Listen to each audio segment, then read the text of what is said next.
The Demiurge in the machine, reprogramming the self for wholeness. In the heart of every cell of your body lies a command center.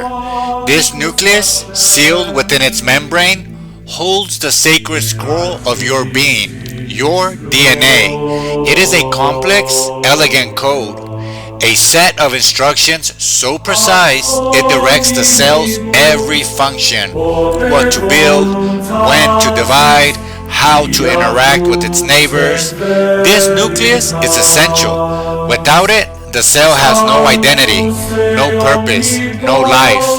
Yet, if you were to ask the nucleus, "Who are you?" it might proclaim, "I am the cell." It mistakes its essential governing role for the totality of the organism it is in. Consider this. The ego is the nucleus of your conscious self. It is the administrative center of your personal reality, the I that navigates the world, makes decisions, and tells the story of your life. Like DNA, it is programmed by countless factors: the genetics of your biological lineage, the cultural environment of your upbringing, the traumas and triumphs of your personal history. This programming shapes your habits, your reactions, your deepest beliefs about what is possible and what is not.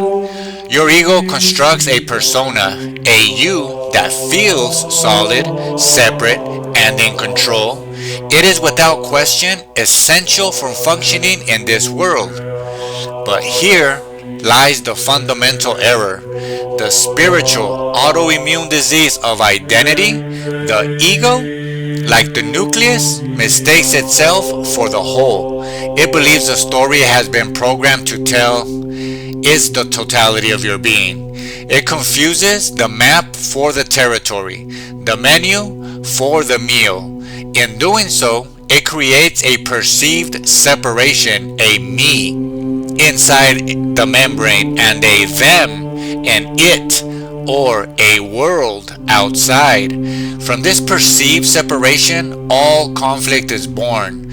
Conflict with others, conflict with circumstances, and most insidiously, conflict within yourself.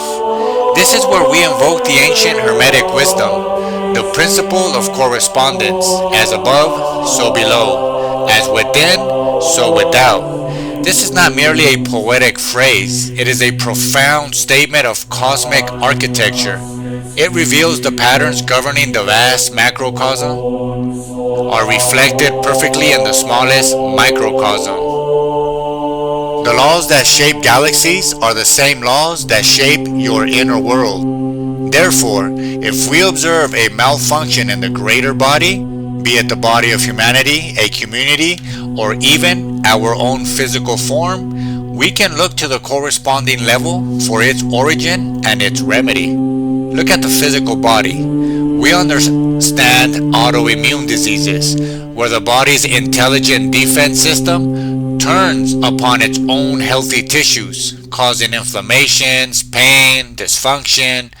The immune system fails in its sacred duty of discernment. It cannot tell self from other. Now, pull back that lens back through the principle of correspondence.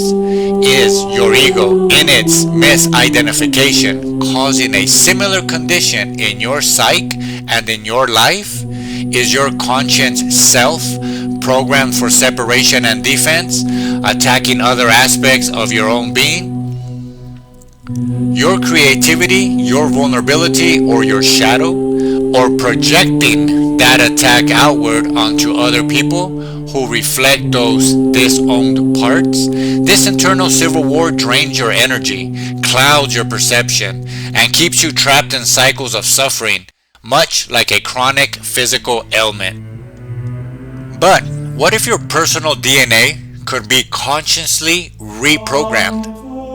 Modern science reveals a fascinating truth. While the core sequence of your genetic DNA is largely fixed, its expression is not. Through epigenetics, our environment, our thoughts, our beliefs, and our behaviors can switch genes on or off. You are not a passive prisoner of your genetic code. You are an active participant in its manifestation. Translate this to the level of your ego, your psyche. You are not a passive prisoner of your past programming, the stories you inherited, the reactions you learned, the identity you constructed. These are not the final word on who you are. They are the old code running on the hardware of our consciousness. The act of consciousness reprogramming is what the mystics and sages have always called inner work. It is not self-improvement in the common sense, which often involves the ego trying to build a better, shinier version of itself, another ego. True inner work is more radical. It is the process of the consciousness tuning its attention inward to question the programmer. It begins with simple, disruptive questions. Who is thinking these thoughts? Why do I believe this is true? Is this reaction serving my wholeness, or is it perpetrating a war? This work requires you to separate your awareness, your true observing self, from the ego's constant chatter and reactive programming. You start to see the ego not as you, but as a useful, albeit often misguided, subsystem. You see its defensiveness not as your core truth, but as an old program running to protect a childhood wound. You witness its desire and fears not as commands, but as data points from a particular conditioning. This is the moment of true power, when you, the user, realize you are not the software. As you do this, you naturally begin to rewrite the code. A belief like, I must compete to be safe, can be examined and replaced with the understanding that cooperation is not only possible, but neurologically rewarding. Brain images studies show that cooperative behavior activates the brain's reward centers, such as the ventromedial prefrontal cortex, associated with positive evaluation and social connection. The old competitive framework, which activates regions for strategic monitoring and separation, is seen for what it is: one possible program, not something that's inevitable. The programming question for the health of the whole then becomes, what code shall we run? Instead of the code of separation, we can install the code of Hermetic Principle of Correspondence, as within, so without. If I seek peace in my world, I must first cultivate an unshakable peace within my own being.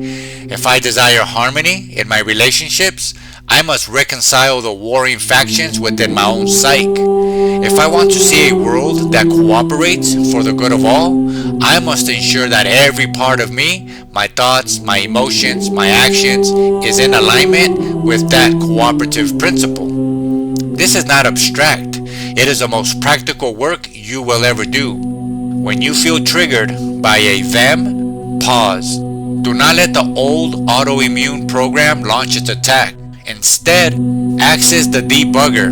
Ask, what within me feels threatened? What old code is this situation trying to update? Your outer conflict is a precise mirror of an inner schism waiting to be healed.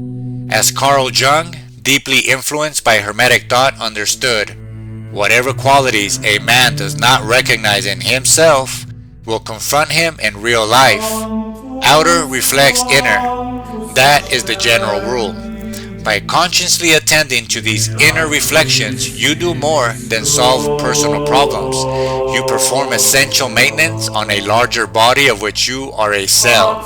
You move from being a point of inflammation, demanding that the world conform to your ego's faulty programming, to being a point of harmony, radiating the coherence of your own reconciled self. You change your fundamental stance from competition for a piece of the whole to cooperation as an essential part of the whole. The Demiurge, the inner architect, is not a tyrant to be overthrown. It is a powerful creative force that has been operating with an incomplete blueprint. Your conscious mind holds the master plan, the understanding of wholeness. Your journey is to bring that blueprint down through the principle of correspondence into the very machinery of your true self. To reprogram the nucleus to remember it is part of the cell, to reprogram the cell to remember it is part of the organ, to reprogram the organ to remember it is part of the body. In doing so, you cease to be a source of disease within the great body of existence. You become a living cell of its health, a conscious note in its harmony, a willing instrument of its awakening. The choice of code is ours.